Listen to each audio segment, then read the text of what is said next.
few moments. We will begin with Marc Gobe. Marc Gobe, who focuses on connecting brands emotionally. I wrote emotional branding because I had the feeling that people love brands, but that brands did not love people back. We worked with Coca-Cola, Starbucks, Victoria's Secret, IBM, Estée Lauder, Telefonica, Speedo, Abercrombie & Fitch. Those were emotional, those were sensory. We want people to feel involved, to feel engaged. Some people say don't touch, we say touch. When we designed the Godiva store, we brought wood because it is sensory. We brought a metallic color to the Gillette line because it was cool and fresh. And when designing the flagship store for Ann Taylor, we brought limestone because we wanted to make it residential. It is at the same time a retail store, but also a piece of advertisement. Take colors, for instance. Red is the color of power, the most dominant color in the spectrum. Yellow. Yellow is the color of the sun. I travel the world just to understand yellow. Plunging into yellow, because there is an energy. It's called as amarelinhas, the little yellow ones. And we brought it back into a new design for Coca-Cola. This little addition of yellow on the cans changed completely the perception of the brand. 3 months later, John Galliano, the Dior designer, had 3 models for his fall collection wearing the Coca-Cola cans in their hair. This is the power of sensory experience. This is how people connect to brands. For the past 2 years, I've traveled the world. I went to South America, Asia, Hong Kong, Tokyo, Europe, Eastern Europe. That's where I had my first course. Shanghai, Seoul, Africa, Paris, Brussels, and the United States. I've been everywhere to see what brands were doing to connect with people emotionally. And it was horrible.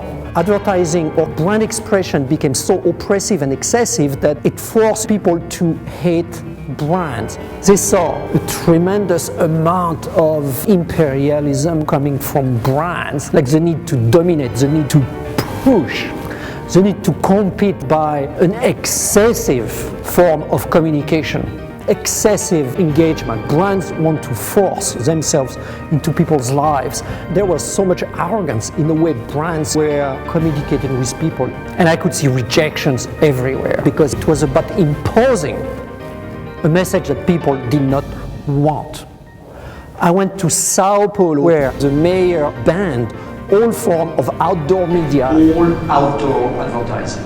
And people didn't want to have this excess of advertising in their neighborhood. And that brought on another topic, the power of graffiti art, that in most countries people consider a nuisance, is becoming this language that expresses the emotional reality of millions of people. It is the only form of art that some segment of the population will ever see. They won't go to a museum, it's too expensive or too far. The street is their museum. So the true polluters are not the graffiti artists in many regions, it is the advertisers. Sao Paulo might be telling us a lot about how advertising will be perceived in the rest of the world. And I think everybody should listen because it will impact the reputation and the effectiveness of your brands. Something has to change. This renewal is now and will change art and the identities of the cities. Something has to give.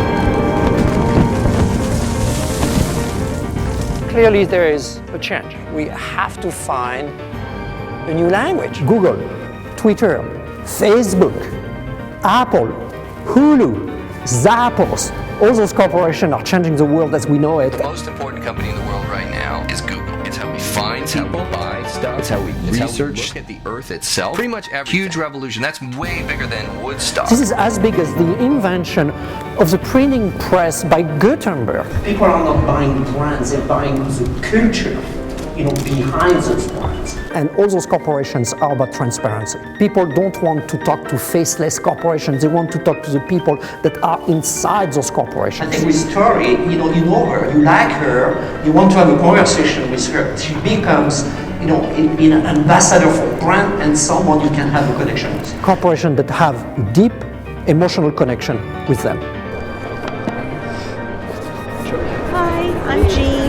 To carry this book around, I must love this because I don't carry things. Okay. I think you're fabulous. I hear you all the time. Every time you come to New York, I come to hear you. I read the first book, I read the second book. Now I want to hear about this. Corporations don't own brands.